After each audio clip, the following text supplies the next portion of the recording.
Hey YouTube, what's up? This is Tom from Gaming Entertainers, and in this video I'll be giving you my review of the iPhone 4. Without further ado, let's get started. So let's start this review off with the hardware of the iPhone. So here is the iPhone 4, and as you can tell just by looking at it, it's very thin.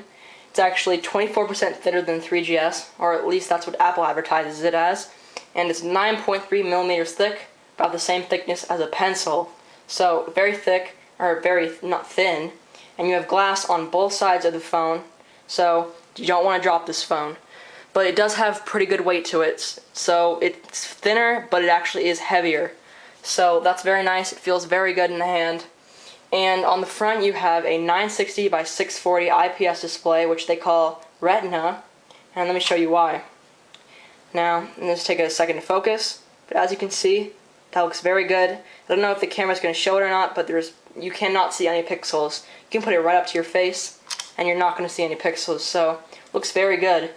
Okay, so up here you have your VGA front-facing camera for FaceTime, or stills, or even video if you want.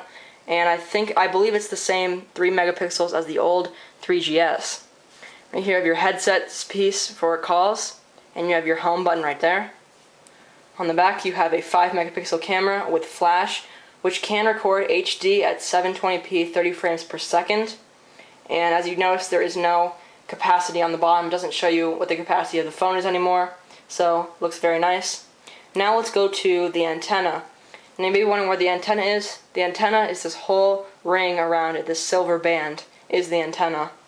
So I'll get into that later and why that may be a problem for some people. But here's the cell reception antenna right there for AT&T and whatever carrier you're on in a different country. Here are your up and down volume buttons, which are not connected anymore, but very nice. You get that clicking noise. Here you have your mute and unmute switch. You have a 3.5mm headset jack and microphone. Another antenna, maybe for Wi-Fi. I'm not quite sure which one is for Wi-Fi though. And then right here you have your unlock and lock switch. You have your SIM tray right here for a micro SIM now. Another antenna. You have your speakers and dock connector. And that's about it for the ring around the phone. Now let's get into the software, I guess. We'll get into the technical specifications of the device. So the iPhone 4 now has a 1 GHz A4 processor with 512 megabytes of RAM. It used to have 256, so it's a pretty good upgrade, and it definitely needs it for multitasking and folders. And now the battery life has also been improved, so you can get up to 2 days on average use. With the iPhone 3GS, you maybe got 1 day, a little bit less, depending on what you were running. And especially with multitasking now, it may be less. So keep that in mind. Very good battery now. Now let's get into the software of the device. So I'm going to do a little bit of iOS 4 review.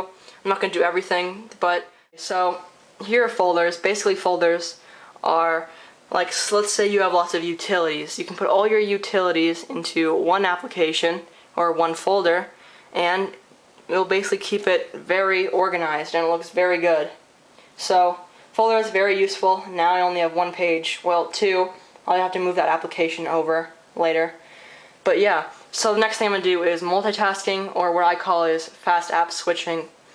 So basically, let's say you are in the web browser looking at the Apple website, and you want to quickly go to Twitter and tell someone something that you just saw on the internet. Then you can just double tap and switch between applications.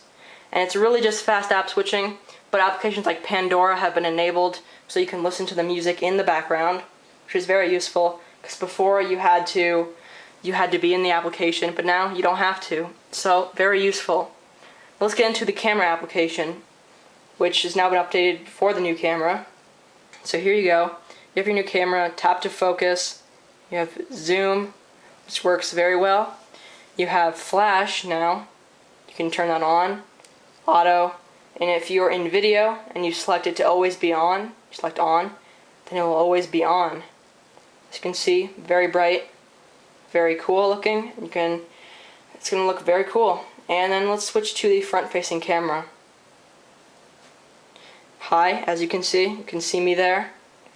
And you can use that for FaceTime, which I'm not going to show you because there's been many demos for that.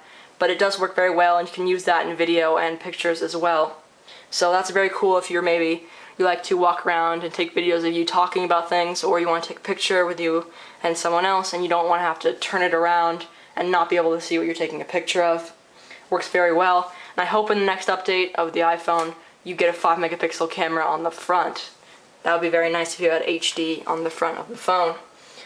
But we'll have to wait and see. So the last thing I'm just going to tell you is you can add backgrounds. Backgrounds look very cool, very nice, and yeah, backgrounds, really love them. Finally you get these and you don't have to jailbreak, but that's been in iOS 4 for a while. So overall, I really enjoy the phone, but the only problem I have with it is the antenna problem. And this isn't really much of a big problem in my opinion. So basically, this has been over-exaggerated, but let me focus in on the AT&T logo, or the AT&T connection, and I'll show you what the problem is. So here you go, I have 4 bars right here. Now I just put my finger on the antenna and automatically down to 3, and you should see it go down to 2. Give it some time. And there it's at 2 now. So that's become a problem, but if you have a case on it, problem solved. And I also heard that in other countries this problem hasn't happened. Not quite sure about that, but overall the phone's good. Other than that feature, that problem, very nice phone, really enjoyed it. I definitely recommend you upgrade from this. Don't go buy a 3GS. A lot of people have seen that the 3GS is $99 now. Definitely save an extra $100 and get the iPhone 4. You'll definitely be happy with all the features of this new device, and it looks very nice. So thanks for watching, guys. Remember to give me a thumbs up if you liked the video, and I'll see you in the next one.